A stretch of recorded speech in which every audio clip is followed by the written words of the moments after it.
All right. Well, Shabbat Shalom, everyone. And greetings. Happy Sabbath to all those who are watching this live and for those who are on outreach that will be watching this later.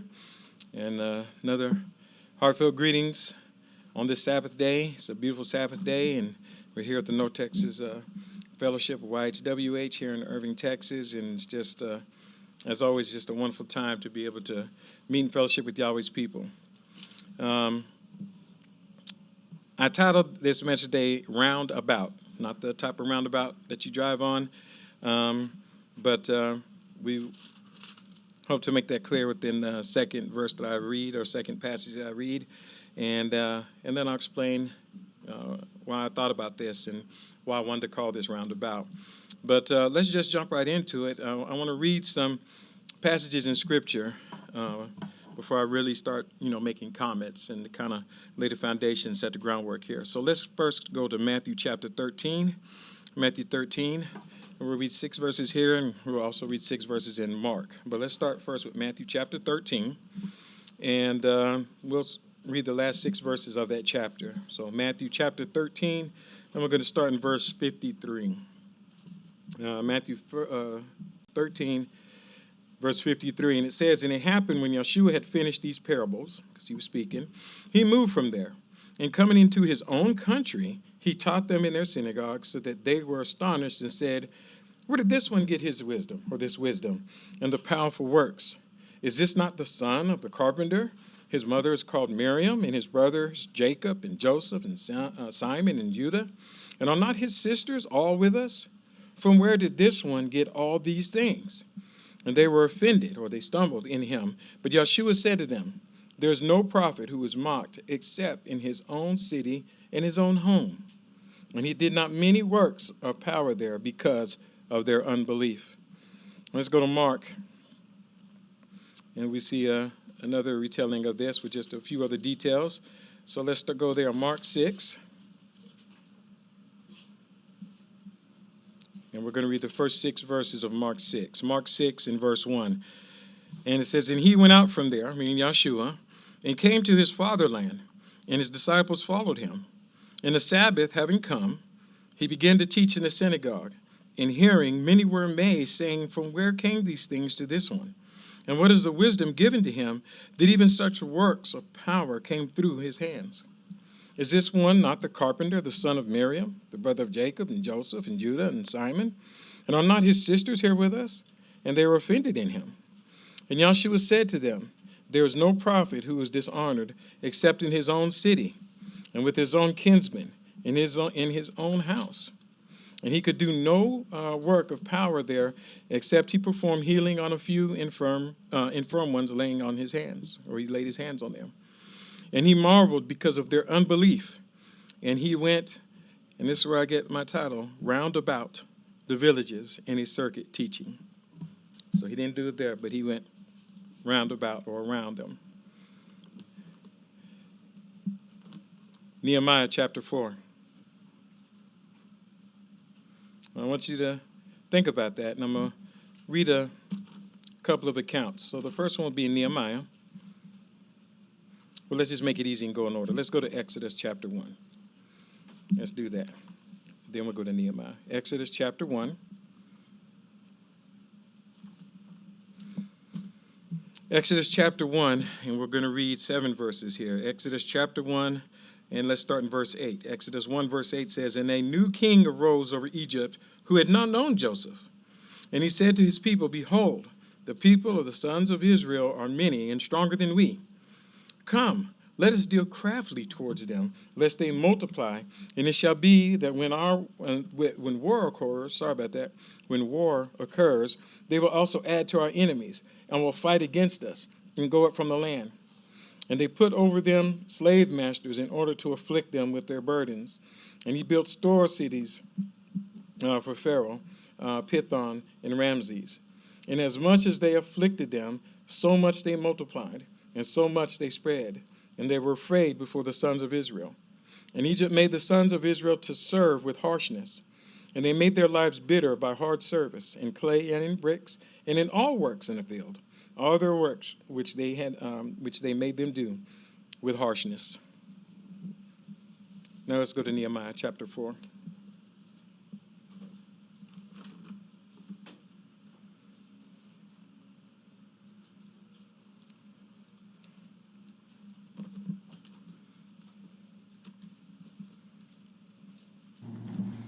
Nehemiah chapter 4.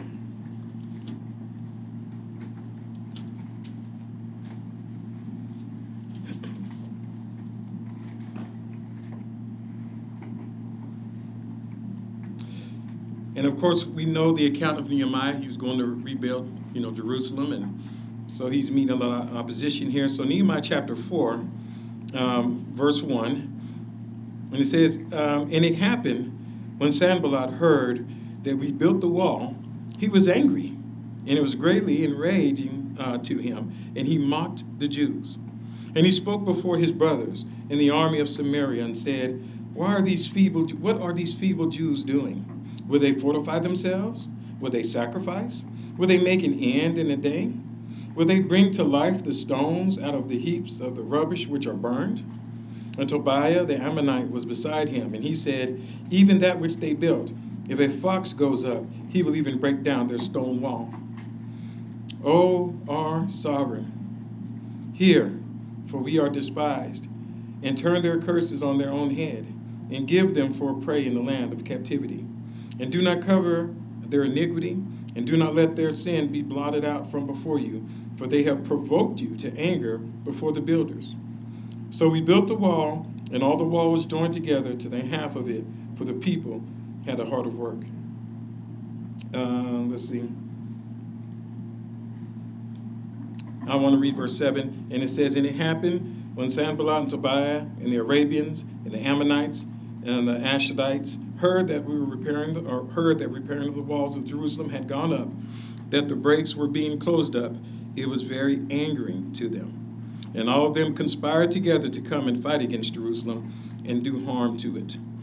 And while we're here, let's go over to chapter 6. Chapter 6. And I want to read a couple of verses there.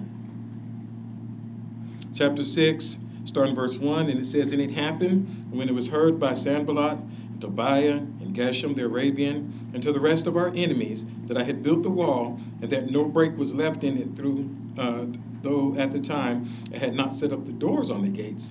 Sanballat and Geshem sent to me, saying, come, let us meet together in the village in the plains of Ono. But they thought to do evil to me. And I sent messages to them, saying, I'm doing a great work and cannot come down.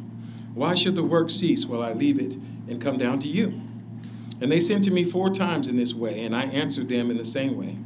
Then Sanballat sent his servant to me in the same way the 5th time, with an open letter in his hand, in which was written, it is reported among the nations, and Gershom says that you and the Jews plan to rebel. For which reason are you building the wall? So that you may be a king to them, according to these words? Acts 19.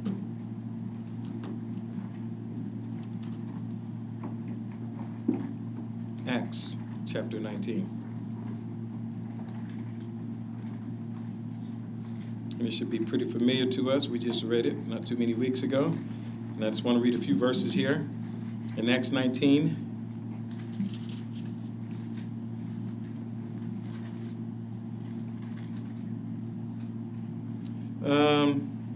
let's start in verse 23. Acts 19, verse 23. And it says, and about that time there was no little disturbance about the way. For a certain silversmith named Demetrius was making silver shrines of Artemis, providing no little trade for the craftsmen. So I know those no's make it hard, but what they're saying is that there was a big disturbance, actually, and there was a lot of money being made with this. Verse 25, and assembling the workmen about such things, he said, men, you understand that from this trade is our wealth. And you also know and see that not only the citizens of Ephesus, but also the mass of all Asia, this Saul has persuaded and enticed away by saying that those are not Elohim or mighty ones, which are made by the hands of men. And not only is this dangerous to us, lest our part come to be in contempt, but also the sanctuary of the great goddess Artemis will be counted nothing, and her majesty is also about to be destroyed, whom all Asia and the world worships. And having heard, and having become full of anger, they cried out, saying, Great is Artemis of the Ephesians. And all the city was filled with confusion, and they rushed with one passion into the theater, keeping a firm grip on Gaius and Aristarchus, the Macedonians and traveling companions of Saul. All right, did quite a bit of reading. And I'm not one that, I know you can't read my mind, so I'm not going to be like, hey, what do you think I'm trying to point out? What do you think I'm trying to do here? I'll just tell you.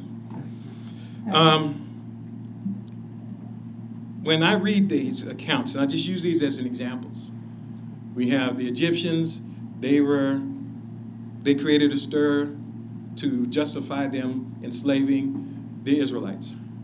Then we have this man stirring up confusion and justifying going against the rebuilding of Jerusalem. And then we have these people conspiring and justifying and stirring up confusion and anger towards Saul. And I realized here lately there's a term, and my wife had asked me about it. She's like, are you familiar with a term called conflict entrepreneurs? Conflict what? Conflict entrepreneurs. Conflict entrepreneur. Wow. Yes. Yeah, the world has a few. And I was like, no. But as I read about it, started looking into it, I realized I didn't know what it was, but we used to call it warlordism. That's words I'm familiar with. If you read any works or studies by people who study conflict, or a lot of economists use it when they're talking about, especially between nations and things. So they call it warlordism, conflict profiteering, and of course the old, and we've all said it before, divide and conquer. All right? Yeah. But since around 2021, some lady by the name of Amanda Ripley, she really kind of popularized this term, conflict entrepreneurship, or entrepreneurs. And what it is, I'm going to write it down. It's one who stirs up fear, identity, or religion to protect power, wealth, or influence, and meaning their power, wealth, or influence. Not for the nation, not for the good of the people. The person doing it is doing it to protect their own identity, their own power, their own wealth, and their own influence. And the reason why I read these examples is because I'm going to show us that this is just like the scripture says in Ecclesiastes, there's nothing new under the sun. This has existed as far back, and that's why I used that example in Exodus. What did the man say? He said, they're going to join our enemies. They're going to rise up and try to overtake us. They weren't going to do that. But if he had said, let's just go enslave these people, there'd have been those that were like, no, that's not right. We're not going to do that. But what did he do? He stirred them up by telling and inciting fear. They're more than us. I don't know if they were or not, but he said they were. They're more than us, and they're going to join our enemies. And here's something we have to be careful of, brethren. That big word, if, might, could. Do we realize how much we're driven to fear and to react to things when people, and they use that word, those are small words. And it's like it just goes in one ear and goes out the other because we don't hear that. He said they might, or if war comes, then they might join our enemies against us. Why would they do that? They had been there all those years. They had come in with Joseph. And Joseph did great things for the entire nation, not just for the Israelites, for the entire nation of Egypt. He's the one that brought them to prominence and done all this. And there was not one voice that like, hey, buddy, they could have done that a long time ago. Joseph could have done it himself. Then we come to Nehemiah. Do you think this dude, Sanballat, was he really concerned for the worship of Yahweh? Was he really about, we want to make sure that there's no other king other than Yahweh? But what did he do? He was mad because, see, building up that wall, They were making money. They were profiteering from having those walls down in Israel, Jerusalem laid waste. But by building up that wall, and I didn't read it, but go back if you're not familiar with the account of Nehemiah. One of the things that Yahweh promised, he says, yeah, you go and I'll allow you to build that wall. And he says, and when you build that wall and the people what? Return to me. And he said, they start worshiping me. Yahweh said, you will never be displaced. You will not be removed if they were what? Faithful to Yahweh. Well, that's not good for business. No. So they incited and said what? Oh, he wants to be a king. Oh, he's causing the people to rebel against the government. If we put in our vernacular today, what? He's not a patriot, is he? That's not very patriotic. We have a king. Then Acts with the silversmith, and we discussed that at length, but just to bring back the memory, this whole thing, was this guy really concerned about religion? He was not. He was making money off of it. But you just can't come and say, hey, I want this guy Saul dealt with. I want him put in jail. I want him killed. Why? Well, because I'm not making money like I used to.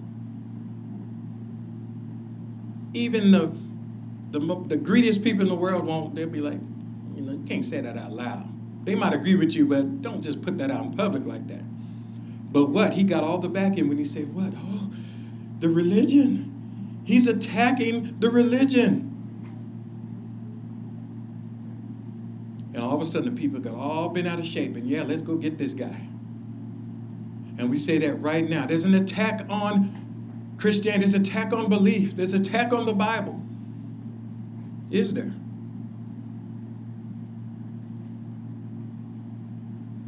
Have we ever stopped to think that all these people who are telling us these things, all these people who are getting on the news and social media and saying these things, and why is it? Let me ask, let's ponder this question. Why is it that the solution to all this fear, all this stuff that's coming on us, why does the solution always cost us money? Yeah. This is happening.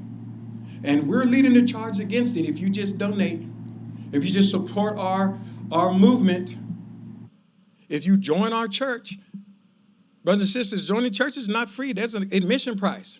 They call it tithes. But they expect you to give. To support what? The work. Because we need to work, and it's not going to support itself. You got to pay. You have to pay organizations. You got to pay your churches to fight these fights that they're telling you are happening. But where's the evidence? How many times have we been told that there's an attack on our belief?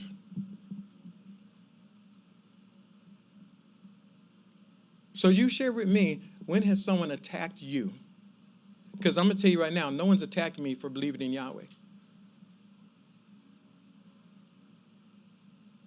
People know when they ask, or if I make a statement, or when I'm gone from work and they say, where are you? I've been doing this for a long time. This will be my 53rd Feast of Tabernacles.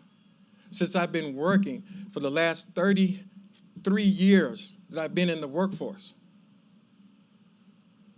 I've never been attacked at my job about my beliefs. I have never, when I've gone to feasts or gone to worship Yahweh, that something has happened in my home because people were against me in my walk. I've never been at a feast where people have come into the feast ground and assaulted anyone. I've been coming here for 26 years. No one has come through those doors and started a fight. So these other people that say they're under attack, where's their account? Who's been attacked? And they're saying, we're attacking you because you believe in the Bible. But we're told this all the time. And we put our time and our money into these things, and somebody's profiting. I'll never forget at a Feast of Tabernacles I attended up in Michigan one year. And I have never forgotten it. this guy gets up and he's giving this whole speech about how the government is corrupt and the economic system is about to crash and burn, and we just have to be careful. And I remember he held up a $20 bill. He says, this right here, this is not real money. This is debt. This is not worth the paper it's printed on. And it's all, I talk about all of this in my book. In my book that he had in the back, that after services you could buy from him for $16.99. How much? $16.99. You know. Special discounted price. Yeah, because we're at the feast. Usually he charged $20, but you know, $16.99. But didn't he just say that the money was not worth the printing? So why would he be wanting money for his book? And so what I'm saying is, when we see these things, and we have to be the discerners. We have to be practitioners in truth, not going with this ridiculousness.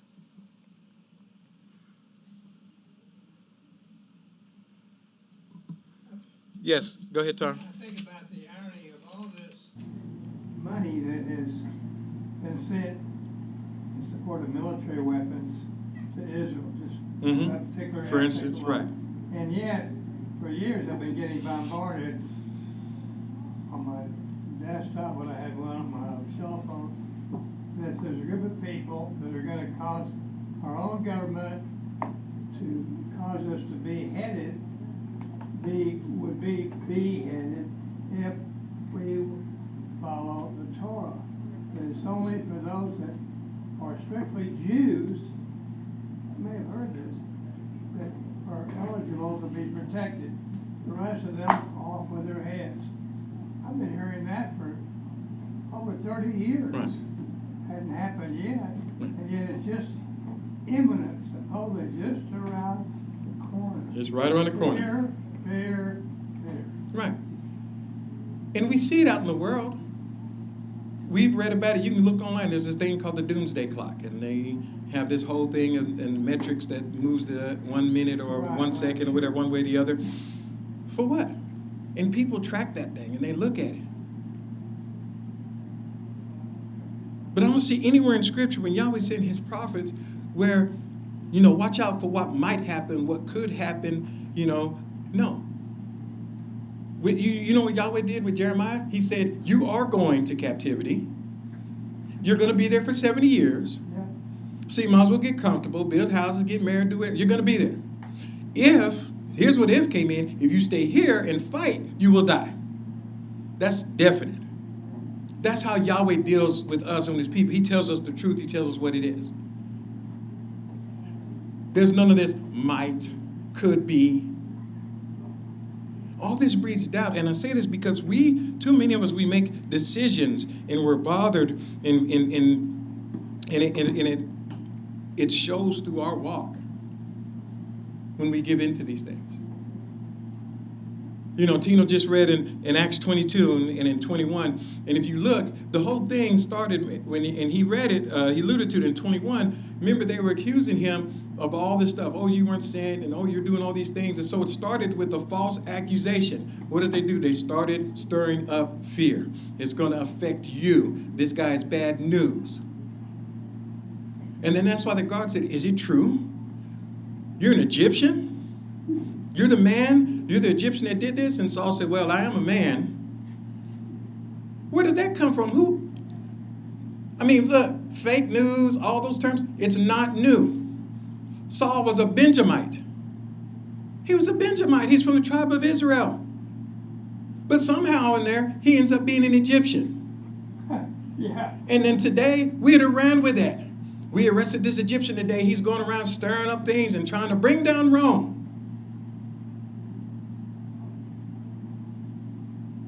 And we have that now. We literally had a person in our government say on national television and promote that we are a Roman society.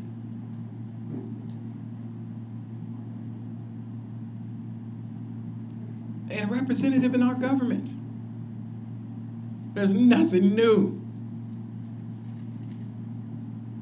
And as we go into the Feast of Tabernacles, I think about that, the Feast of Tabernacles, the Feast of Booths, when Yahweh said that, Saul said, since we read about Saul earlier, he says, know ye not that you are the what? The temple, that tabernacle of Yahweh. Each one of us is a Feast of Tabernacles, people who are housing the Spirit of Yahweh, all of us. We're all to bring something to contribute spiritually. We're all coming to edify one another and to share with one another. No one should be coming there to say, just to get blown about with the winds. We're to know what we know. We don't know everything. But I'm telling you, brothers and sisters, whatever we know, make sure you know. I have witnessed people this week. I've even talked to people that are be like, oh, well, I've known, you've got to read. I love it. It's just so ironic when people say, well, don't be a sheeple. Don't be a sheeple. I want to know the truth. And, we're supposed to prove all things. Great. And then they'll say something. I'm like, did you read that? Well, no, I didn't read it. Well, no, I heard someone tell me, or someone so said. But hold on a minute. You just said you want to know the truth. Are we like that? Do we say we want to know the truth, but then we don't read Scripture? Do we say we want to know what's true and what's right, and yet we don't spend time in prayer asking Yahweh to give us discernment and open our eyes?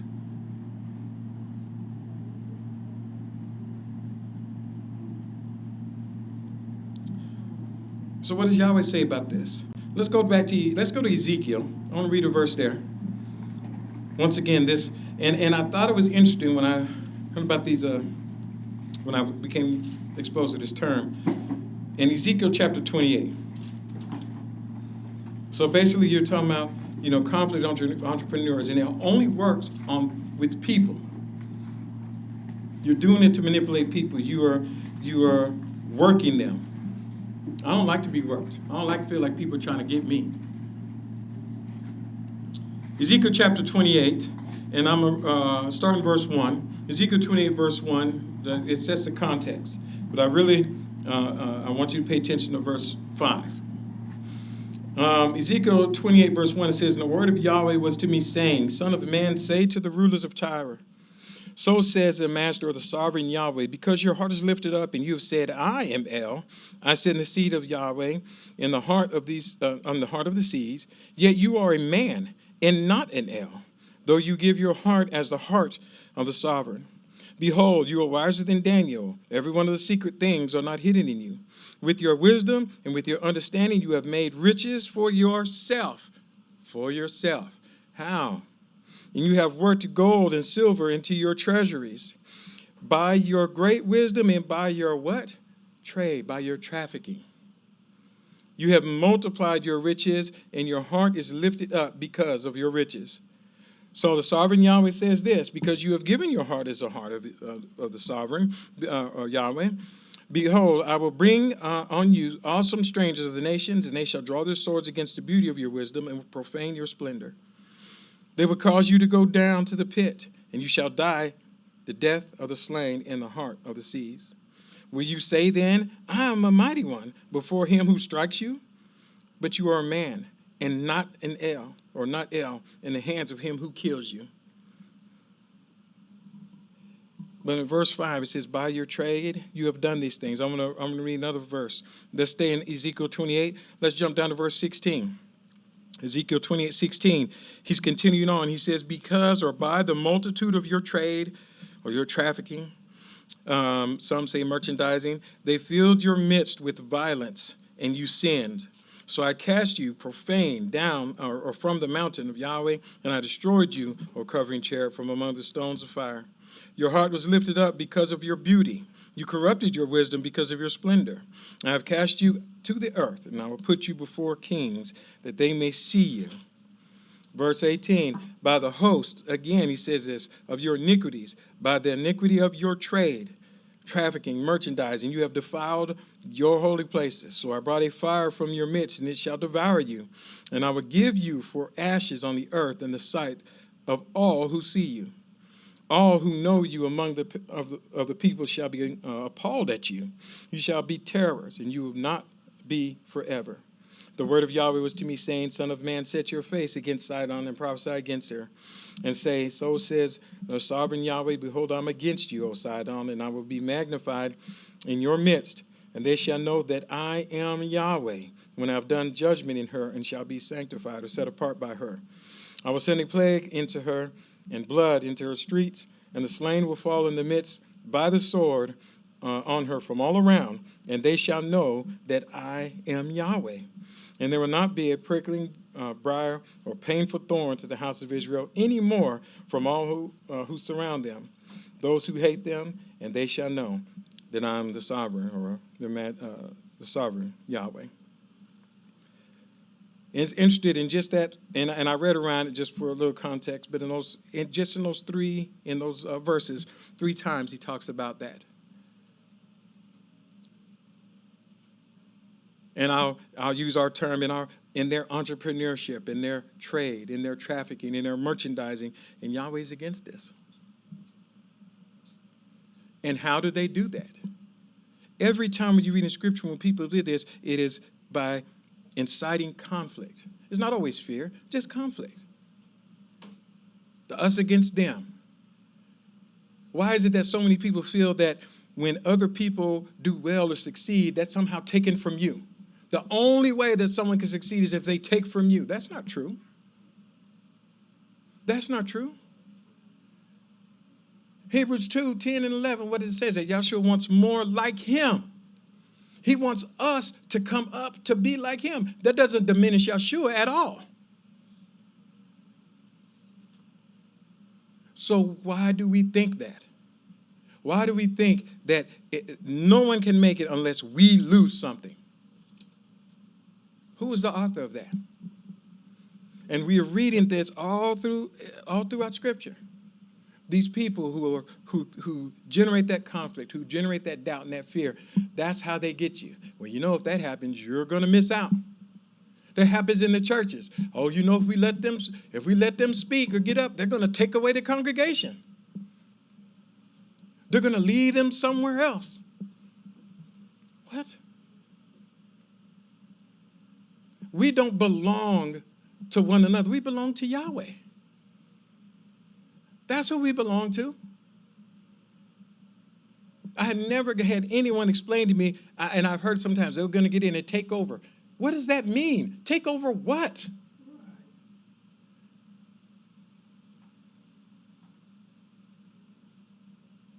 But because they don't understand, they just mimic and repeat what they've learned. And it's something, they don't have to be taught that. They just do it naturally. We do that naturally. It's like when children, when they're young, who taught our children to lie? Who taught them to be deceptive when you say don't eat that or don't go into that, and you walk in the room and you see them put it behind their back or they do? Who taught them that?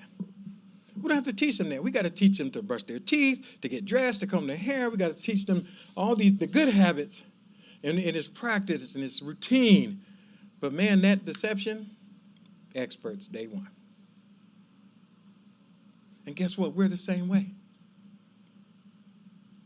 Who taught us about the religious structure? Who taught us that we need to lift up the preachers and all this stuff? There's no classes on that. There are no classes on that, but you can go to any church and they'll tell you the structure and they'll tell you the preacher and why the preachers are there. They'll tell you that the preacher needs to get paid. Can't tell you why, but he needs to. They'll tell you that you're not supposed to talk against them. I've heard people, I'm not going to let you talk about my preacher. Or what? And why not? I've seen people vacillate. Instead of saying that is a lie, they'll be like, well, maybe he misspoke. We're not going to just talk about that. Yahweh will deal with them. No, you deal with them. If someone is up there preaching and talking and they're telling a lie, say, hey, brother, you're lying right now. That is not right. So who teaches us all this acquiescence and all? Who teaches that? But yet we have to go to school to learn to do our jobs. We got to go to training to learn to be master craftsmen or whatever it is that we do. But not the other things. We're not taught to fear. It happens. But we have to be taught to be strong and to trust in Yahweh. And he knows it. He made us, and so he's kind with us, and he's patient with us. And he builds us up and makes us stronger, and we are to remember and remind one another to do that. Yahweh doesn't like conflict. He makes us stronger, because even when he tries us, it's not conflict. It's strengthening. And we only have to face the things that we created.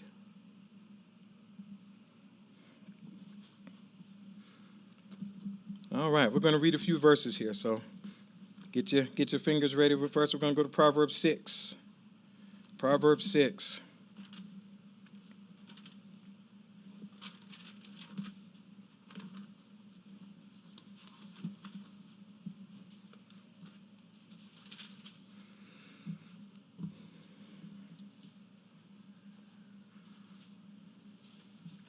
Proverbs 6, and let's start in verse 16 for a little context. But the point is verse 19. So let's start in 6:16. Proverbs 6:16. These 6 things Yahweh hates. Yes, 7 are hateful to his soul. Yahweh hates these things. High eyes, a lying tongue, and hands that shed innocent blood. We have all of that going on today. This is not a message for, oh, that's them back there. These things are happening today. Verse 18, a heart that plots evil plans, feet hurrying to run to mischief, a false witness who breathes lies, and he sending out strife or sowing strife among the brethren. People that cause conflict and discord. It says Yahweh hates that. And we just read at the beginning 3 or 4 instances where that was done.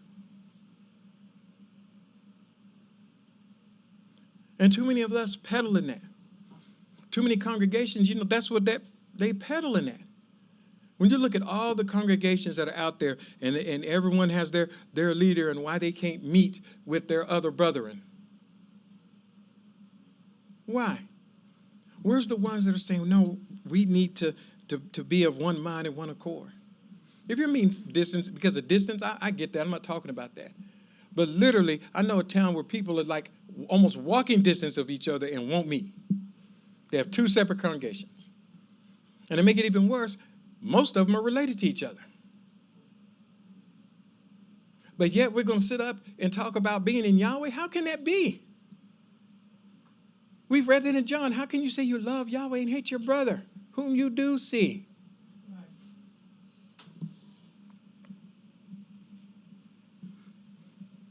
Psalms 34.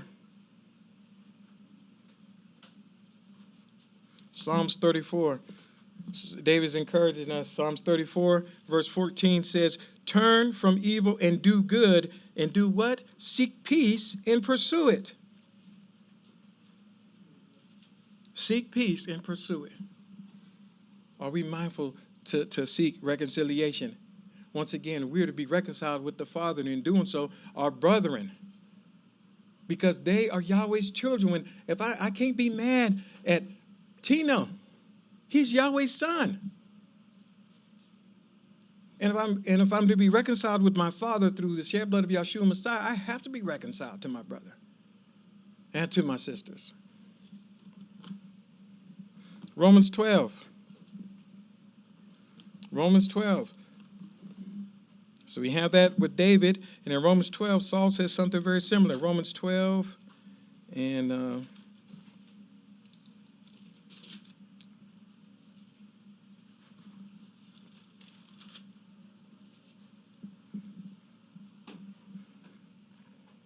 yes, let's start in verse 14. 12:14, he says, bless those persecuting you, bless and do not curse. Rejoice with rejoicing ones, and weep with weeping ones. Minding the same thing towards one another. Mind not vainglory, but associate with those who are humble, and do not become wise within yourself. Returning evil for evil to no one, providing right things before all, not some, all. And if possible, as far as it depends on you, to live in peace with, once again, all. Not some, not with just those who you go to assembly with, everyone. So this is what Saul says, but we have people in our society on our television, on our social medias, and they're saying, well, these people aren't worthy. These people are trash. These people are scumbags or dogs. I'm using their words. I'm just not telling who these people are. But they have used those adjectives to describe others. And then others turn around and say, oh, well, they're a righteous, good person. Well, Saul just said don't do that, didn't he? He just said don't do that. David just started talking about being at peace. Do we not remember that David did not touch Saul, King Saul, at all, even though the man tried to kill him? Even when people are saying this is a sign from Yahweh, you just walked right in. This is a sign.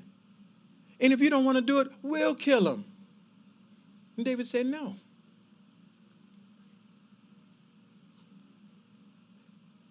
I want you to think, for any of us who have someone that we really respect out there in the whatever, in the news, whatever, do they have that type character? Because I'm seeing people out there who don't want people talking about them, who want people to lose their livelihood, they want them to lose their jobs. Don't say things about me or my friends. Don't tell me when I'm wrong. And then you've got these other people out here saying, and they're so righteous. Yeshua had people that questioned his birth. They were talking about his mom. Well, at least we know who our dad is. Remember that? They were saying this to Yeshua. Yeah. And then he get mad and be like, well, don't talk about me, but don't talk about my mama. He literally went outside the town, and when he was looking down on Jerusalem, he cried because of their unbelief. He was saddened because they weren't willing to receive the word of his father so that they could live. And yet we're falling for the okie doke with these people who are, by the way, they are making a living off of us because we're buying into their foolishness. We don't even tell them, lead by example. Because like I said, when they start the Chicken Little thing, they can never point to an incident. It is always, I heard it, or someone told me, my Aunt Nancy's next door neighbor's nephew told them, and they told me. It's always that, but it's never like, this is what I experienced directly. Let me share my experience with you. But yeah, we go for it.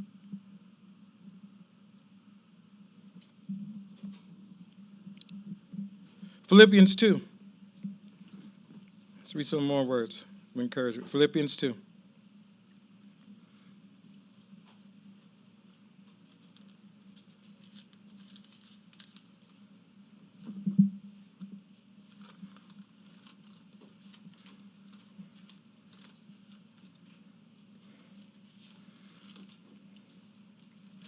Philippians chapter 2.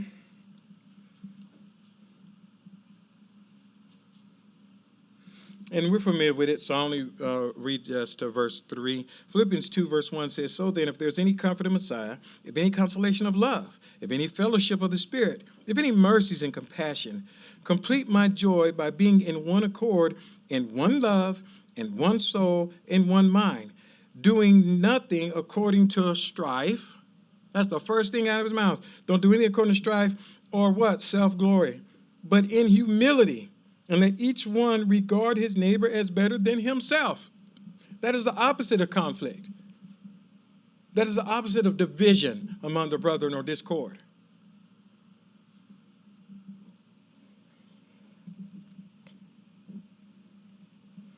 Second Peter 2.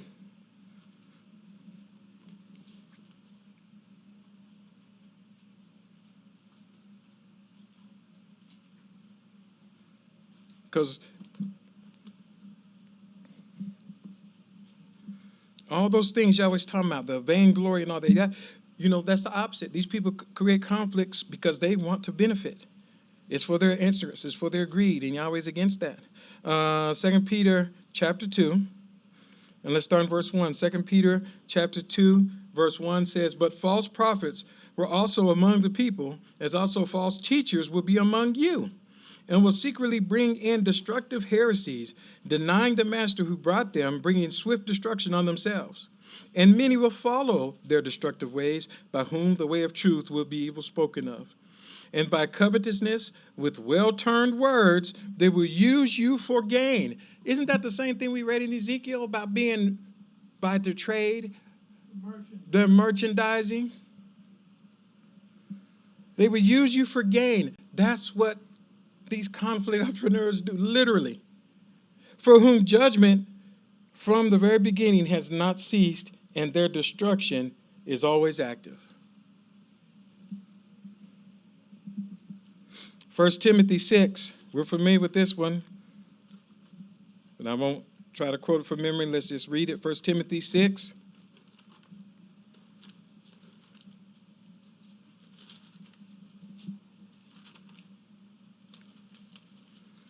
I'm reading only a couple of verses. First, I was going to say it's verse 9.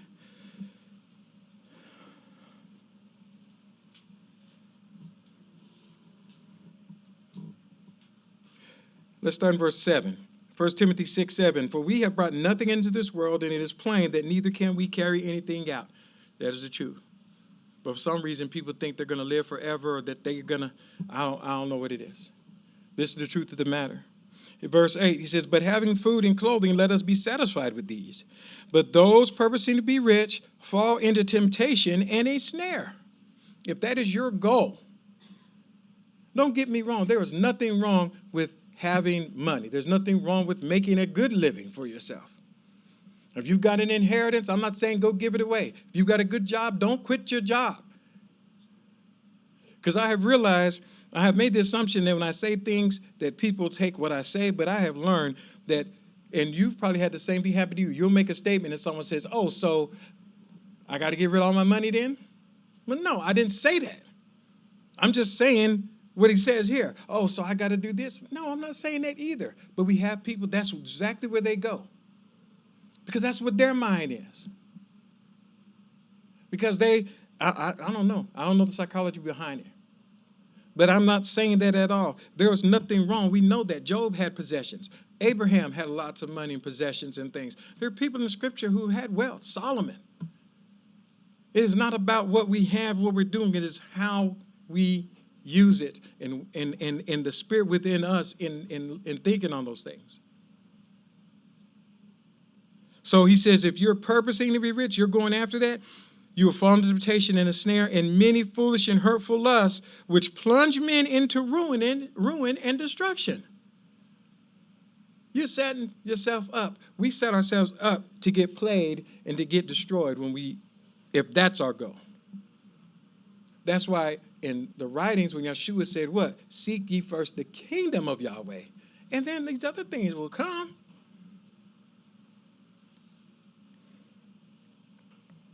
For the love of money is the root of all evils, by means of which some, having lusted after it, were seduced from the faith, and they themselves pierced through by many pains.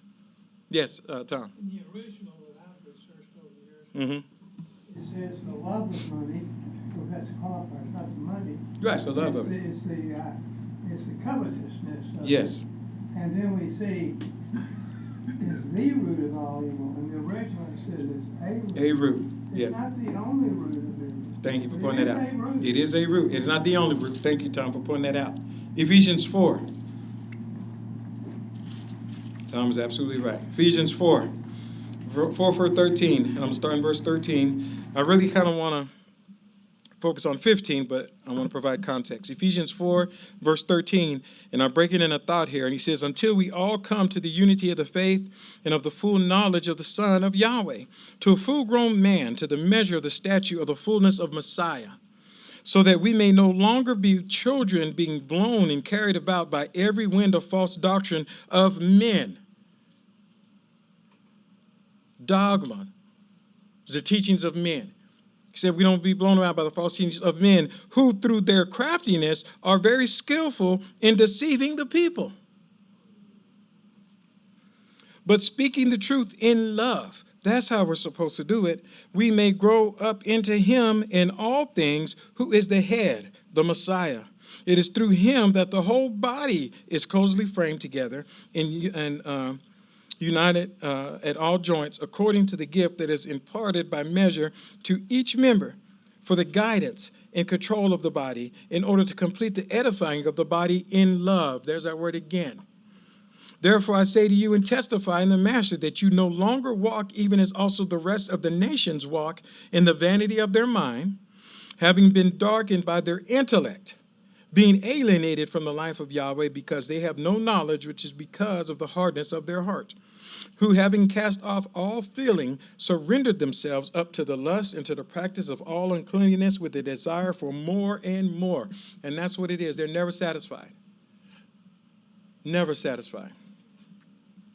Have you ever thought if there's anyone that we look up to outside of Messiah, but I know we have brethren, they like, oh, I admire that guy, and I know people that will go to conferences and pay money to go to conferences and hear speakers and all that. Okay, more power to you. It is not a judgment. What I'm saying is, for those that do that, I would say, ask that person a question. And I have done this. Even in my job, there are people that they've got the answers. And then I ask them, so if you get that, then what? Whatever it is. If your plan works, we go to these motivational speakers, we go to these people that get on and they have podcasts, and there's people that talk about their discipleship, and there's people that talk about building up your church, and there's people that talk about, those, what they call them, life coaches or motivational speakers or whatever it is. So let's say everything you're saying happens. Then what?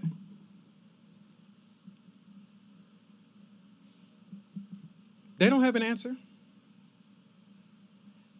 And the reason why they don't have an answer is because they know it's never going to happen. They know that they can always capitalize on that conflict, on our doubts, on our fears, and they are always, as long as they draw breath, going to make money off of us.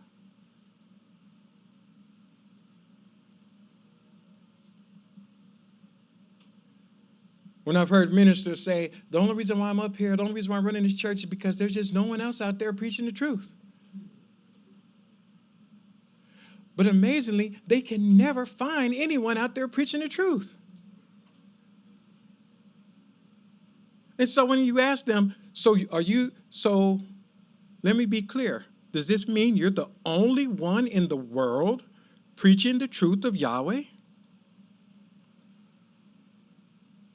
I want to answer. I'm not saying that. So then what are you saying? Because now you backed yourself in the corner. If you're saying you're not the only one, then that means there are others. So why aren't you searching them? Because you just said, if I can find them, well, you're not very good at finding. Maybe you need to work on that. And if you say, well, I'm not going to go look for them, oh, so you're the end all be all. Either way, it doesn't work out well for them. And now it affects their bottom line. Now we're back to this entrepreneurship. How am I going to make my living? Now we're back to the people in the scripture. This is affecting me. Even with Yeshua, that's all they were worried about. They're like, what's going on? These people are following this dude. What's going to happen to us? That were their words. What's going to happen to us? We're still in Ephesians 4. I want to read a couple more verses. And he says, so they want more and more. Verse 20. And it says, and that is not what you have been taught in Messiah. That's not what we're about. And indeed, you heard him and were taught in him as the truth is in Yeshua. Lay aside all your former practices and put off the old man, having been degenerated with deceitful lust. And be renewed in the spirit of your mind, and put on the new man, who is created by Yahweh in righteousness and true uprightness.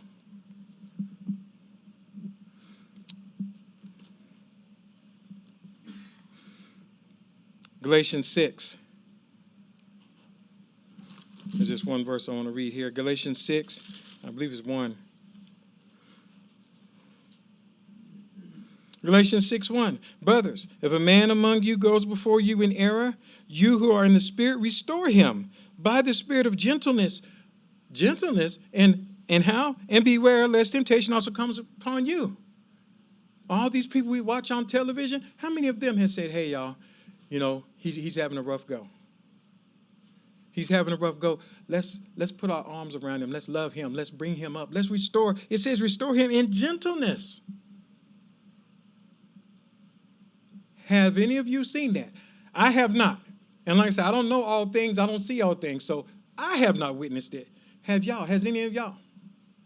Have we seen any of these ministers, any of these politicians, any of these people on television or the social media we watch, have any of them, when they're talking about those they're in opposition with, who they think have lost their way,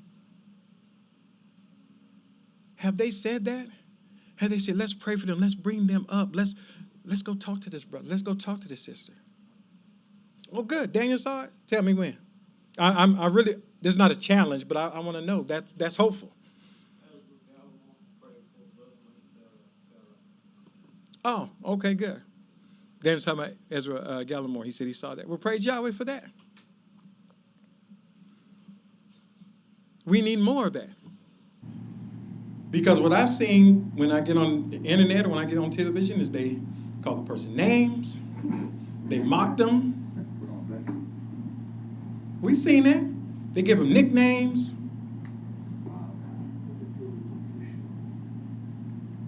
And then we turn around and say, oh, but this person's they're a believer. They're righteous. They're a good person. When did Yahshua ever denigrate someone? When he ever called them a slur or a name? When? You know who he did call a name? A serpent? The Pharisees, the righteous people. He didn't pick on the weak. When they brought that woman before him in adultery, he didn't talk crazy to her. In fact, remember the woman who was washing his feet and crying? And that guy the righteous man is like, well, if he knew who she was, he wouldn't let her touch him. And Yahshua said, she's better than you. Paraphrasing. He said, because what? She comes in, she's washing my feet, she's tending to me. You didn't even acknowledge me when I came in.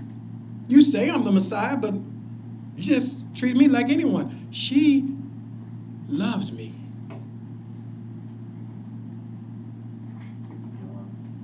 Yes. Read back the phrase the word you're looking for in modern day terms is sign language. Sign language? And can you get a little bit closer to the mic so everyone else here could hear you? I was saying that sign language is feel right over there. Shame, insults, guilt, right. Oh, it's an acronym. You said shame, insults, guilt, and what? The need to be right. The need to be right? Yeah. I have heard that. And it's funny because the guy that came up with that acronym actually does those things. So it's interesting. So I guess he would know. He'd be an expert in it. But we have to be mindful of that because it's not what we say and what we can talk about, but it's what we exemplify. Yahshua showed it and lived it. Okay, Tom, go ahead. Years ago when I was in the Feast of Tabernacles, I don't know, year, I think it was 10 or 12,000 people. And there was a fellow that had a beautiful voice that had special music, and he stood up to sing. It's called The Heavenly City. It's arousing Jerusalem. Jerusalem. About that point, I heard behind me a couple of rows back, a fellow in anguish, growling, and spittle coming out of his mouth and bent over. He's got to be delivered. 2 ushers showed up and picked him up like a sack of potatoes and took him out and dumped him in a big flower bed. So I went out there and I put my hands on him and put him, and his ministers come and said, what are you doing? And I said, the man is in peril. And they said, just come away and pull me off of that poor man. And I thought, this is not the spirit of the side that I profess to love and worship. It was a major turning point in Right. my life. At that point. Right. And to your example, Tom, that's a perfect example. That's what we all must do. We just can't keep following in because this is what's always been done. We have to stand for what is right. This is not of Yahshua. And look, we all have faults. I'm not saying that anyone is faultless. What I'm saying is, though, you know, you can like me. But if I'm doing something that's wrong, don't say, but he's a good guy. Just like I told someone, we all had that cousin. I could think of a couple of them right offhand. They're my cousins. I love them. But I know that they are terrible people. Right. And I know I'm probably the only one that loves them. Well, other than their mom. We have that. We just can't help but love them. Like, that's because of so-and-so. I know nobody else likes them, but I love them. We got that. But what I'm not going to do is say, and cousin so-and-so is this wonderful person. Let's not do that. Let's be honest about who we are and who others are. Ezekiel 34. Ezekiel 34, let's look at here. I just want to read a couple of verses. Ezekiel 34, in verse 1, it says, and the word of Yahweh was to me, saying, Son of man, prophesy against the shepherds of Israel. Prophesy and say to them, to the shepherds, so says the sovereign Yahweh, woe to the shepherds of Israel, who are what? Feeding themselves. Sounds like they're profiting, aren't they? Should not the shepherd feed the flock? You eat the fat and clothe yourselves with the wool. You sacrifice the fat ones, and you do not feed the flock. You have not strengthened the weak. You have not healed the sick. You have not bound up the broken, and have banished, have not been brought back. That's another thing. I can think of practices and dogma of churches that talk about Xing people, banishing them, disfellowshipping them. But I can't think of any group that talks about reconciliation and bringing it out, bringing them back. It's funny how these groups that practice excommunicating and disfellowshipping people and talk about, I've got to go, disciple the world and go to Africa and to Asia and all these people to bring in, I almost call them recruits, bring in, I don't know what you call them, to proselytize them, bring them in. But I'm not going to bring back that brother that I fell out with in this fellowship. I'm not going to get them. They live in the same city as you, but you would travel across the world to go find someone you don't even know their name.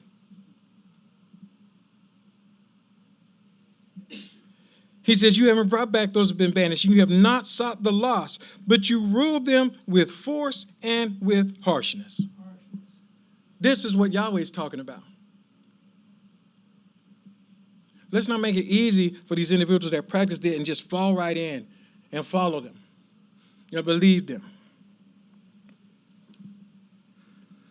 That's what Yahweh does. He wants people to lead by example. Let's go to Matthew 20. Let's go to Matthew 20. I'm almost done here. I think there's one more verse I want to read. But let's read Matthew 20 first. Matthew 20, 25. You've heard my brother refer to this a few times. He usually reads the one in Mark 10, but I want to go to Matthew 20, 25. It's the same account. Matthew 20, verse 25 says, and Yahshua called to them and said to them, you know that rulers of the Gentiles are their masters, and their nobles are in authority over them. But it will not be so among you. But whoever desires to become great among you, let him be your what? Your servant. And whoever desires to be the first among you, let him be your servant. Even as the Son of Man did not come to be served, but to serve, and to give his life a ransom for many. And as many are ransom for many. I'll stop there. Yeshua exemplified what he wants to do. 1 Peter 5.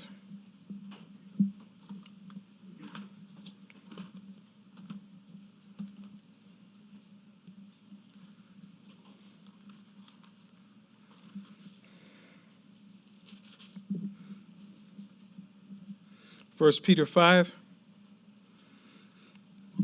Let's start in verse 1. 1 Peter 5:1. He says, this is Peter writing. He says, I, a fellow elder, exhort the elders. So and those are two different words. The elder meaning like one who speaks, or like a presbyter. He says, exhort the elders of the aged among you. I being also witness of the sufferings of Messiah. He was there. And being sharer of the splendor about to be revealed, or the excellence about to be revealed. Feed the flock of Yahweh, which is entrusted to your care, and shepherd them spiritually, not by compulsion, but willingly, not for money's sake, but with all your heart, nor as exercising dominion over the ones allotted to you, but what? Becoming examples of the flock. That's what he wants. So while we read and we listen and we watch and we see all these things going on around us, let's not, fall into this mindset of conflict and us against them and fear and disbelief and all these things. Let us do what Scripture tells us to prove all things. Let us study to show ourselves approved. Let us know exactly what it is that is going on so that we can make just and righteous decisions for ourselves and walk as examples and lights before others. And so that we don't doubt Yahweh or his word. Because when we do that, it leads to these people. You know how many brothers and sisters I've talked to that fell for that whole the September 23rd, 24th thing, or at least kind of questioned it like, hey, what do you think about this? And my answer was short. It's a lie. Well, I mean, it might. No, it's a lie. It's not going to. But instead, and I'm like, not because I say so, but because Yahshua says so. He already said no one knows. So don't take my word. Take Yahshua's word for it. And they're like, well, and I could tell they're vacillating, so I said, here's what I'll do. I already know it's not going to happen, but let's wait. And when I see you or talk to you after the 24th, then you need to exercise what Deuteronomy says. You cut this person off, don't support them, don't listen to them anymore. They're a liar.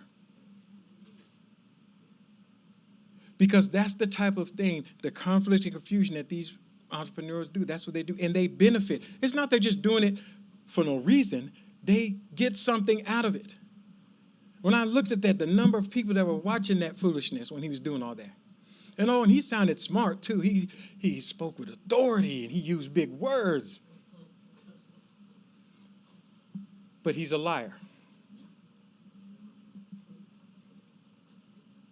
That's what it is. And I want us to understand that. And I want us to practice the truth of Yahweh's word. Because if we don't, then that's why I titled it what I did. If we don't, Yahshua is going to go round about us and go to those who want to hear his word. Any questions or comment? Praise Yahweh.